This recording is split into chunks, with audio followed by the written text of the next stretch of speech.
Tayo na. Tayo na. It was Many many a year ago and looking the Barkasi.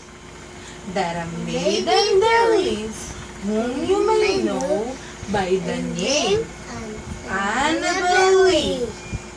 And this maiden she lived with no other thought than to love and be loved by me.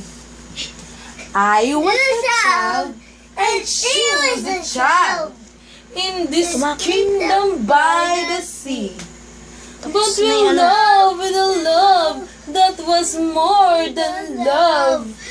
I and my Annabel Lee, with a love that the wind seraphs of heaven coveted her and me.